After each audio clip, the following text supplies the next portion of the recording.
Hey guys, welcome back to Boring History for Sleep, the channel where curiosity meets chronic drowsiness. If you've ever wanted to drift peacefully into dreamland while thinking about rats, religion, and questionable medieval hygiene, you're in the right place.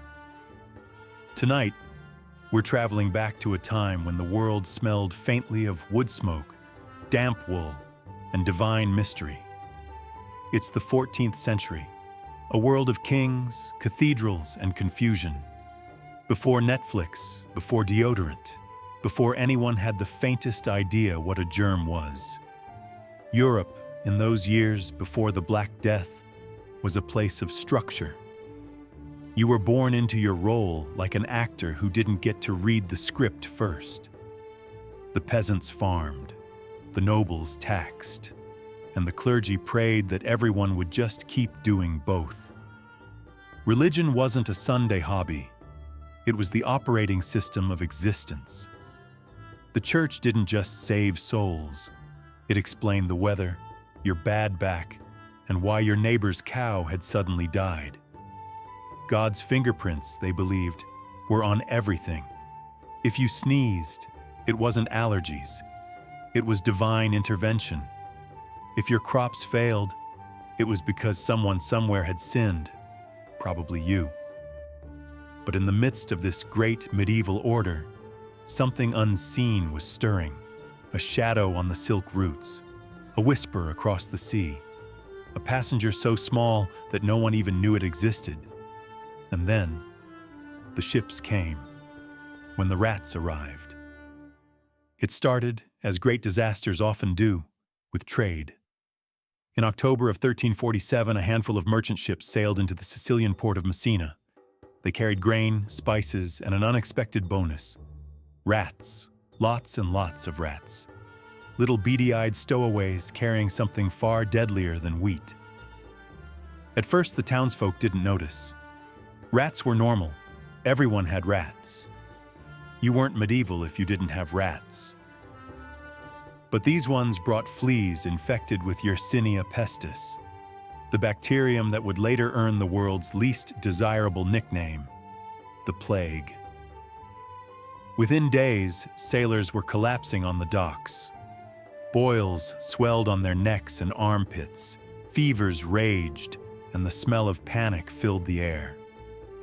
People whispered that God was angry, though to be fair, in the 1300s, that was people's explanation for everything from hailstorms to hiccups.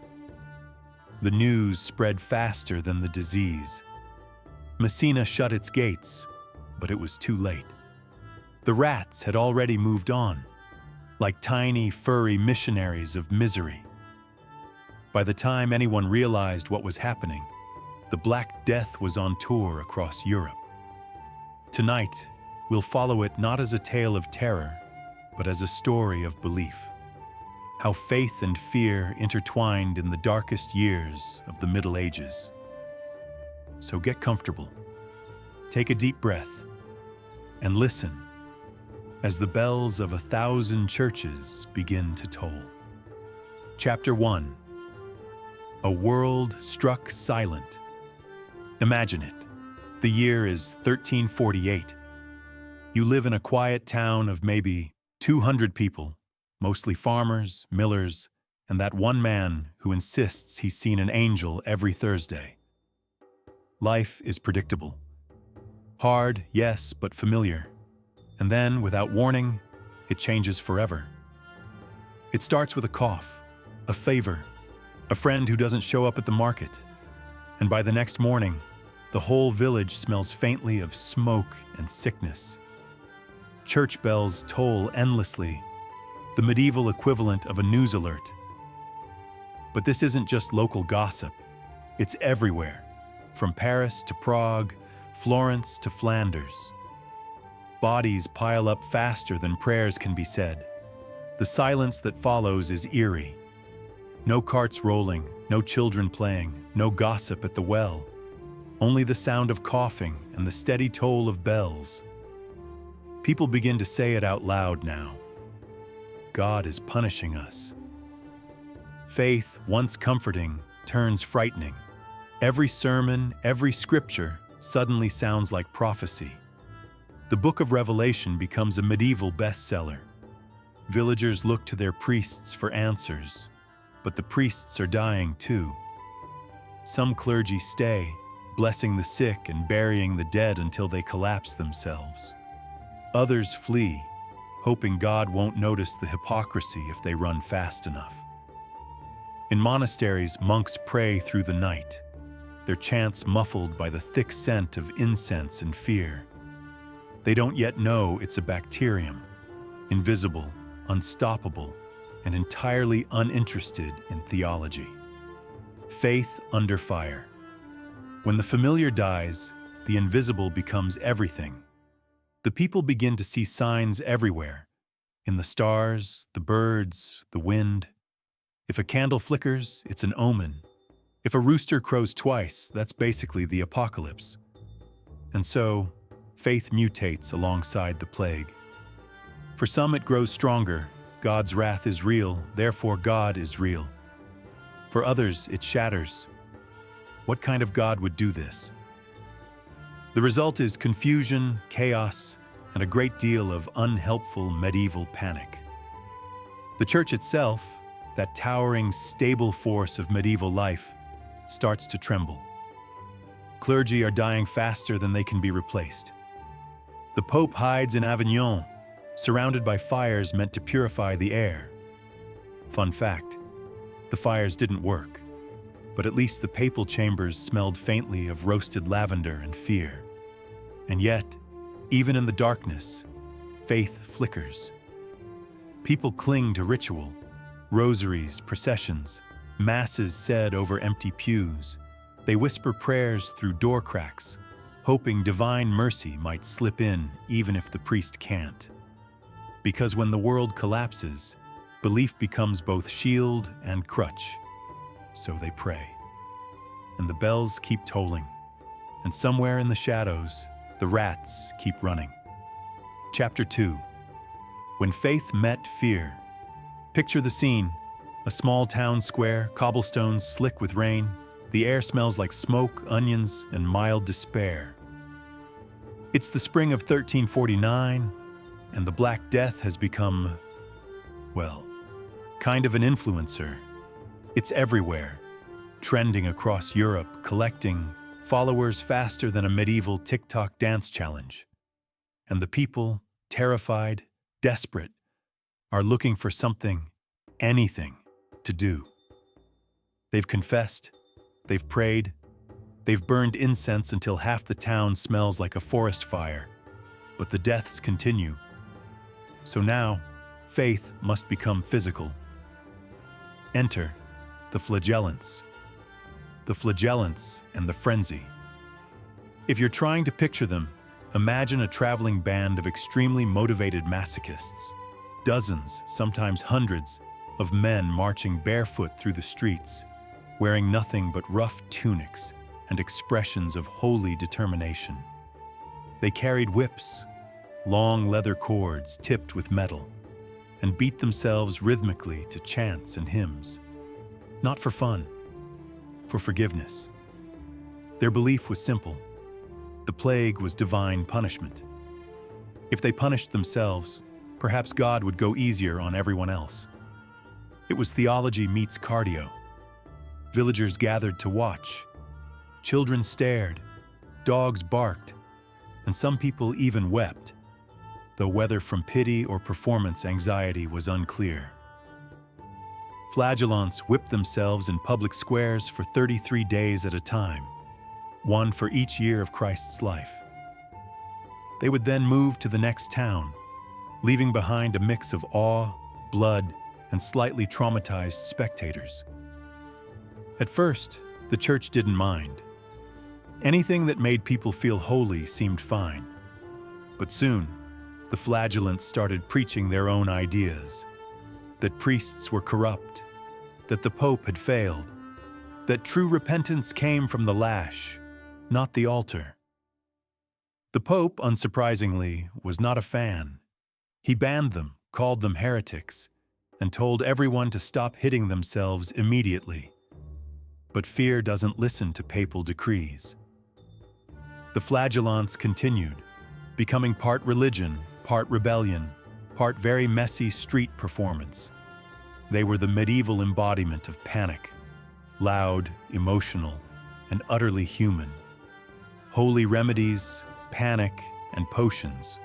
For those who preferred their salvation less painful, there were alternatives. Markets filled with amulets, charms, and plague cures that promised divine protection.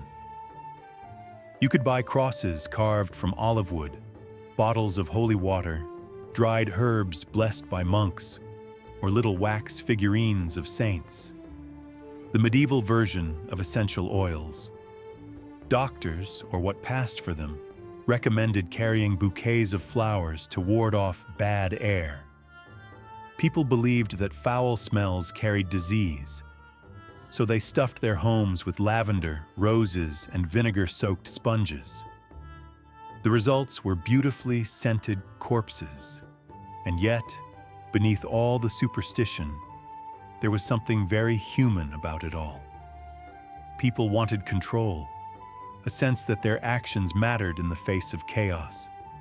If they couldn't cure the disease, they could at least boil some rosemary and pretend. In every home, candles burned for the dead. In every church, prayers murmured for mercy.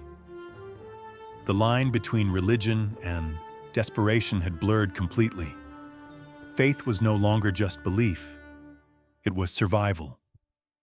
As night fell over medieval Europe, the prayers grew softer, the whips slowed, and the incense burned low. But in the hearts of the people, one question still echoed. If this is God's will, what happens next? The answer, as it turned out, was even stranger. Chapter 3. Apocalypse Thinking. The year is 1350. Half the continent has died, and the survivors are developing some interesting theories. For many, the only explanation that made sense was that the world was ending.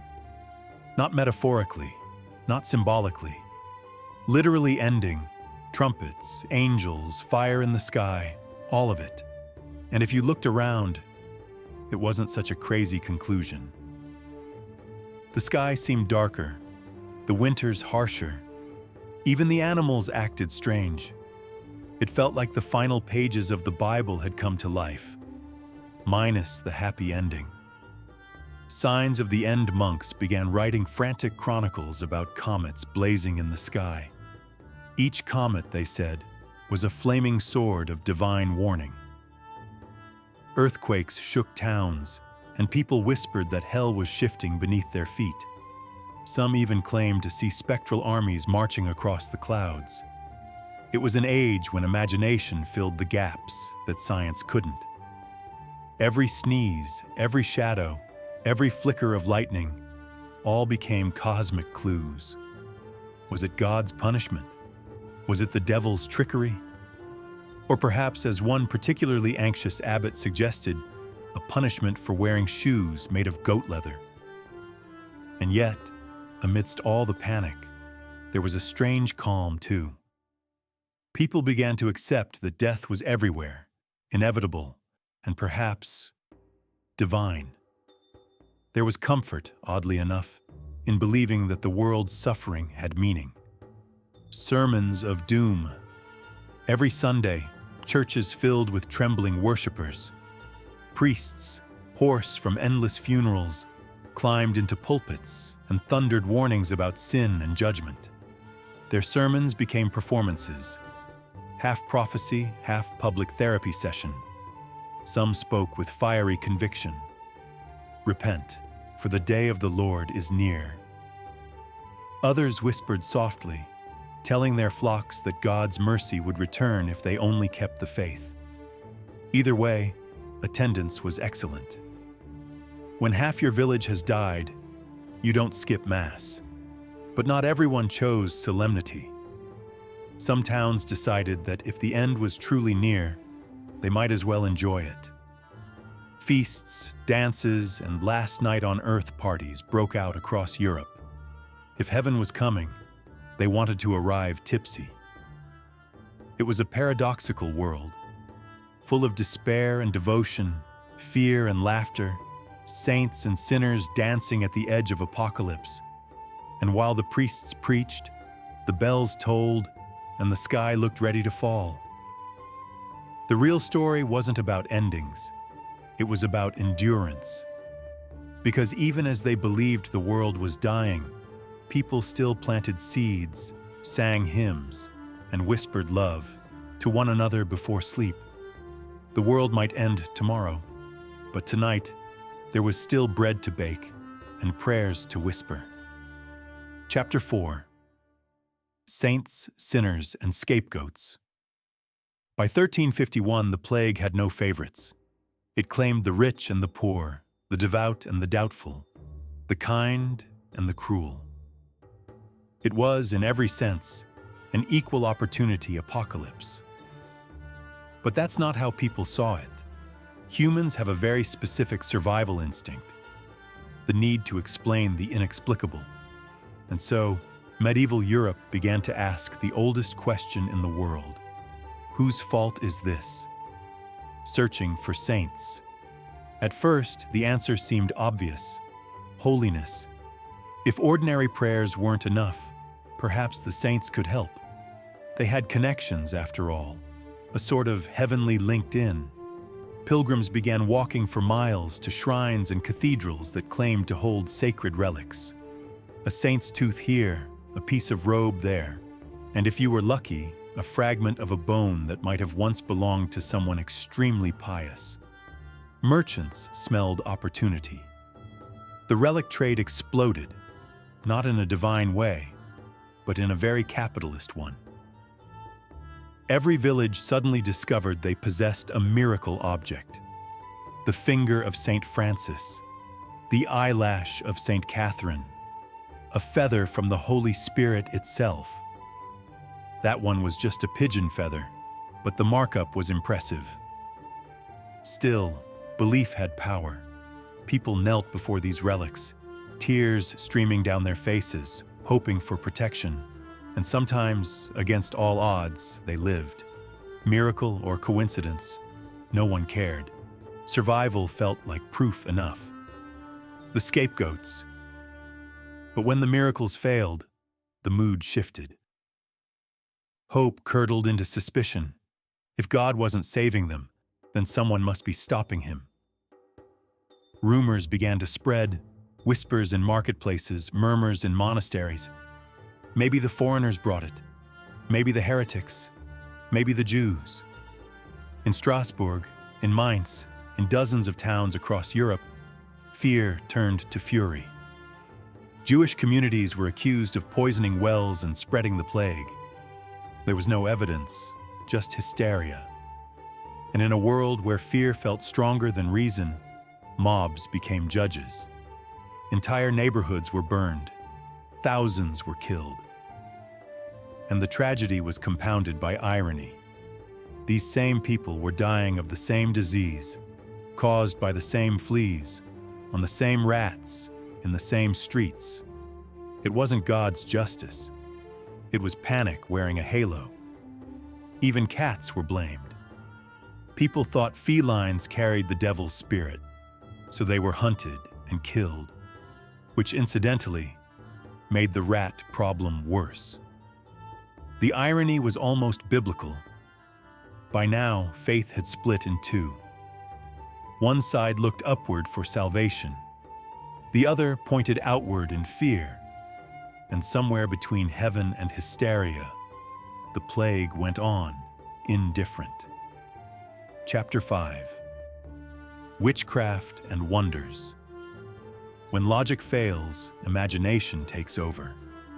And by the mid-14th century, Europe had plenty of both. If saints couldn't stop the plague and prayers weren't enough, there had to be darker forces at work. Thus began the rise of whispers about witches. It started small, a rumor here, a strange coincidence there. A woman with herbs who healed too many people. A neighbor whose house smelled suspiciously of sage. a black cat that stared too long. All the ingredients for medieval paranoia stew. The devil's handiwork. In sermons, priests warned of Satan's hand in the pestilence. Some claimed the devil was testing humanity. Others insisted he was winning. And of course, he couldn't do it alone. He had helpers. Witchcraft became the perfect scapegoat. It explained everything science couldn't.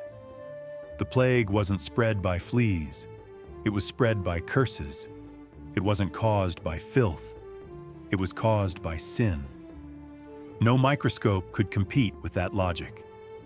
Women, especially older, widowed, or vaguely interesting ones, became prime suspects. If your cow died, she did it. If your husband sneezed, she cursed him. If your bread went moldy, it was obviously witchcraft. Truly, it was a bad century to own a broom. Miracles, hoaxes, and hope. But the story wasn't all darkness. Even as fear fueled witch hunts, compassion persisted. In many towns, monks and nuns risked everything to care for the dying. They built makeshift hospitals, tended to strangers, and prayed for souls they'd never meet. They didn't do it for glory, only out of faith, love, and the stubborn refusal to give up on humanity. There were hoaxes too, of course. Fake relics, fraudulent miracle workers, and traveling healers who sold garlic water at premium prices. Yet, beneath the grift, you could still sense something beautiful. People trying to find hope, to give meaning to the meaningless. And sometimes, something genuinely miraculous happened. Someone recovered. A child survived. A town saw the death cart stop rolling for a week. And that was enough to believe again, even if just for a while. By now, the plague had reshaped Europe's soul. Faith wasn't gone. It had just changed shape. It was no longer pure or peaceful. It was raw, desperate, and deeply human. But as we'll see next, the greatest changes were yet to come in how people lived, died, and remembered. Because soon, death would stop being a visitor and become part of daily life itself. Chapter 6. The Dead Everywhere. By 1352, Europe was tired, not just emotionally, physically, spiritually, and logistically tired. Because when a third of the population disappears, you start running out of both people and excuses. The world had become one long funeral procession. Cities that once echoed with bells, laughter, and the clatter of carts now rang with a single note. Silence. Bells and burials. Imagine the sound of church bells tolling all day, every day. Not for weddings, not for festivals, but for death. In some towns, they rang so often that the ropes frayed, and priests had to improvise with whatever string they could find. One even used his belt. Gravediggers, once invisible, became heroes and hazards alike. They worked day and night, shoveling endlessly, their hands blistered and faces pale. Some began singing as they dug, to drown out the smell and the sorrow. Their songs were soft, almost lullabies. We dig for the living, we dig for the dead. Eventually, there were too many bodies. The ground couldn't keep up. Mass graves were dug, deep, wide, and mercifully fast. Priests stood at the edge and mumbled the shortest blessings in history. There was no time for poetry, only a few hurried words and the sound of shovels. Death as normal. But humans have a strange gift: adaptation.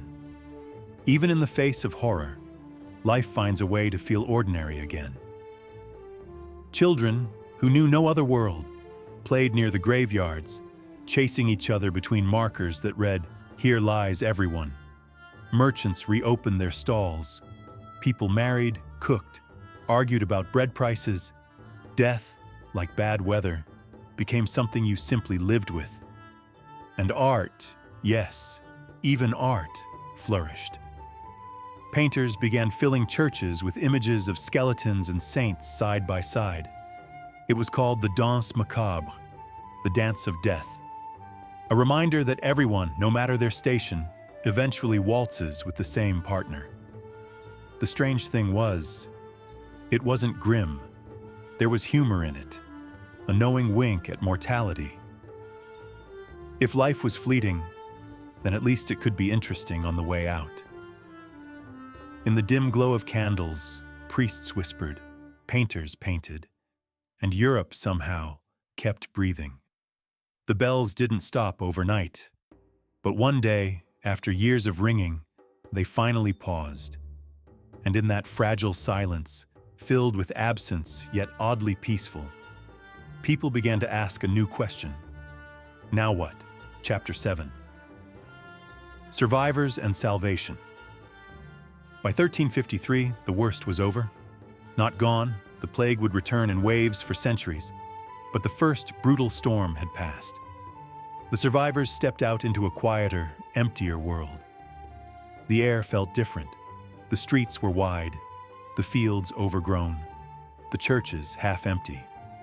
And for those who lived, there was a strange kind of guilt. The few who lived. Imagine waking up one morning and realizing that you've survived something no one understands. Your family, your friends, your neighbors, all gone. You should be grateful, but instead, you feel haunted. Many survivors believed they'd been spared for a reason. Divine mercy, perhaps. Others thought it was punishment, that they'd been left behind for their sins. The truth was simpler, of course. They just got lucky. But luck was a modern concept. Chosen sounded holier. Those who could began to rebuild.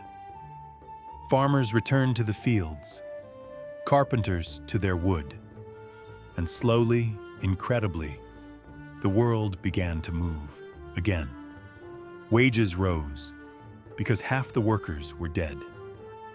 Serfs realized they had value. It was the beginning of something quietly revolutionary. The idea that maybe, just maybe, your worth wasn't only decided by birth or God. Thank God it's over, maybe. As the plague eased, churches filled again, this time not with fear, but relief.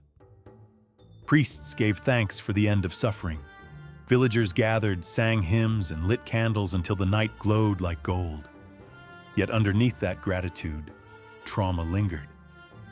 People prayed differently now, softer, more personal, less about grand miracles, more about getting through another day. Some swore to live better lives. Others built monuments to remember the dead. And some simply sat in the fields at dusk, staring at the horizon, unsure whether to thank God or question Him. The world had been shaken, not destroyed, but rearranged. Faith had survived, scarred but stronger, like a candle whose flame had flickered and then steadied again. And though no one knew it then, those survivors were the seeds of change. Their children and grandchildren would question the old certainties, learn, explore, invent, and eventually heal. For now, though, Europe slept, exhausted, grieving, yet somehow still dreaming. And for the first time in years, the night air carried not the sound of bells, but of crickets. Chapter 8. Faith rebuilt differently. The plague had passed like a storm, leaving behind empty houses, overgrown fields, and a world that no longer fit quite right. It was as if someone had taken the great cathedral of medieval belief, shaken it, and left the stones in slightly new positions. Faith still stood, but it leaned now just a little. Rethinking God before the plague, religion had been absolute. God was the answer to everything, the reason for sunshine, rain, taxes, and toothaches. But after years of unanswered prayers, people began to wonder, what if God wasn't punishing them? What if he was testing them to learn? It was a quiet, dangerous thought.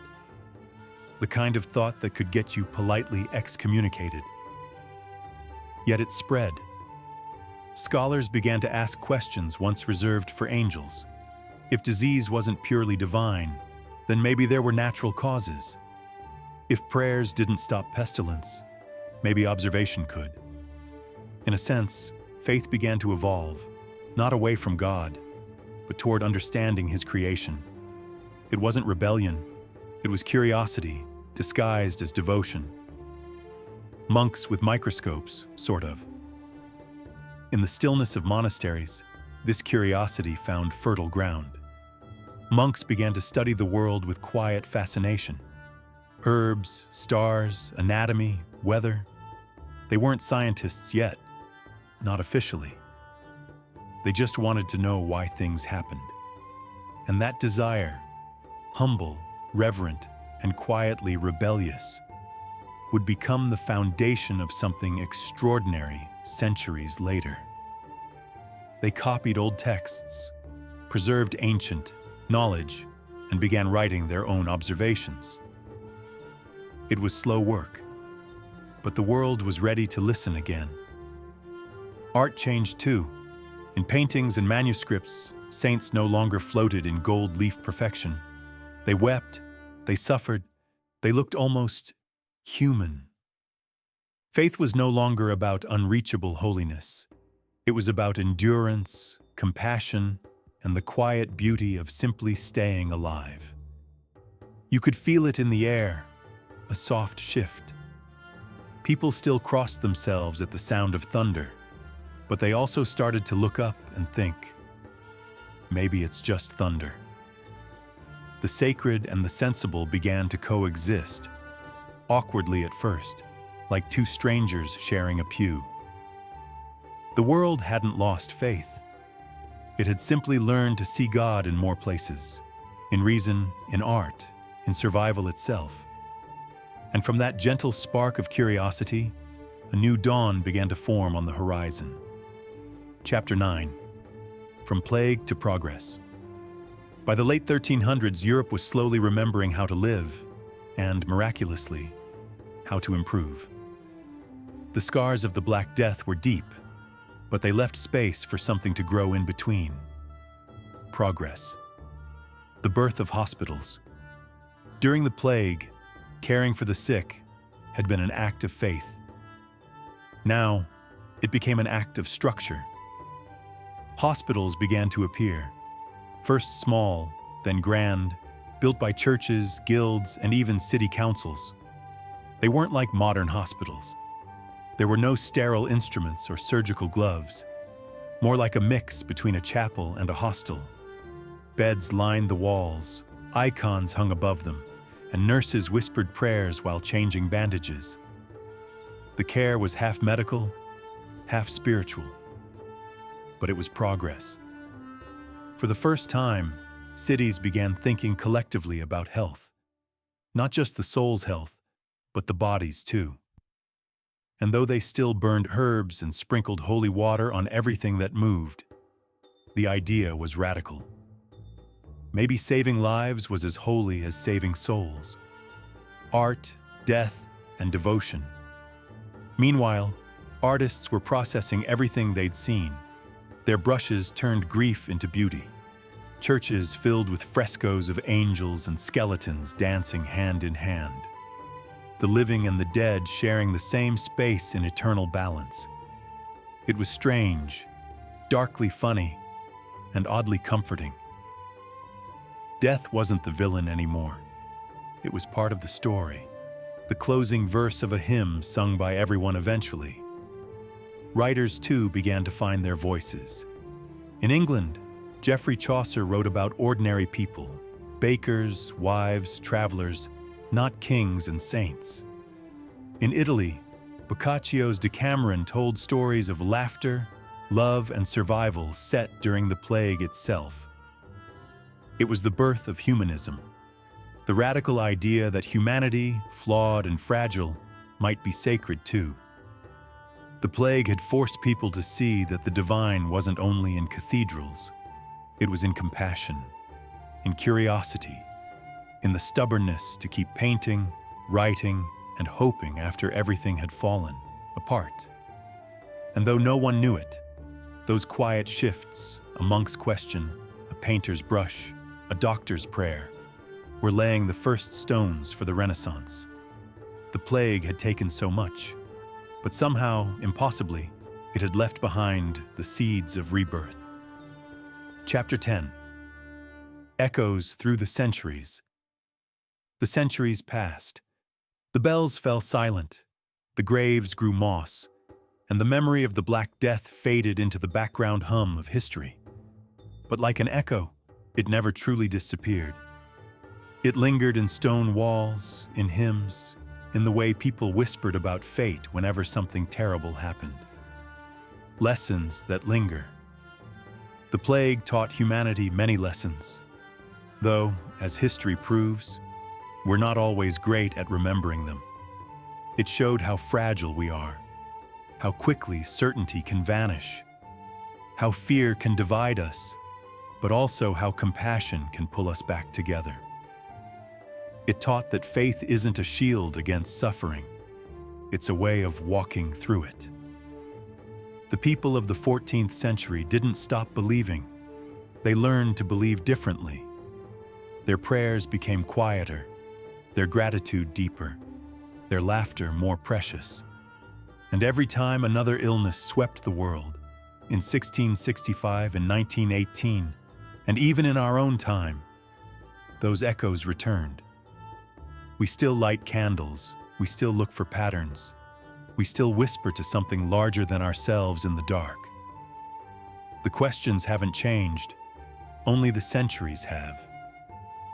Echoes in modern faith. Even now, when someone says act of God, they're echoing medieval minds. When we speak of hope, resilience, and healing, we're still speaking their language, only with better plumbing.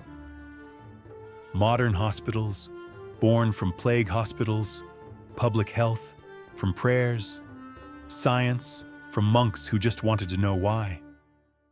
The Black Death, in all its horror, had become a strange and unexpected teacher. It didn't end faith. It expanded it.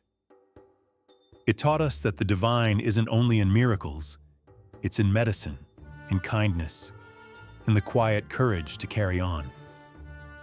The last flickers of the medieval world dimmed, and from its ashes rose a new age of light, art, reason, and discovery.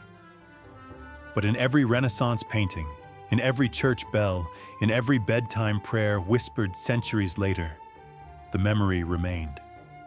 A reminder that even in our darkest nights, humanity still finds ways to sing. And so, we come to the end. Not just of our story, but of an era, of fear, of faith, of the fragile beauty of survival. Hey guys, if you're still awake, you've officially outlasted the Black Death, which is quite an achievement. If you've drifted off somewhere between rats and Renaissance, well, that's okay too. That's kind of the point. In the quiet that follows, picture it. A small medieval chapel at dusk. The candles have burned low. A few monks hum a final hymn that echoes through the stone halls, soft as breathing. Outside, the air is cool and still, carrying the faint scent of rain. Somewhere, a bell chimes once, not for death, but for peace. The world, for all its chaos, has found a kind of balance again. Faith still lingers, not as fear, but as comfort. Not in grand cathedrals, but in simple human acts. A nurse holding a patient's hand. A scientist peering through a lens. A stranger lighting a candle for someone they've never met. Every generation finds its own way to pray.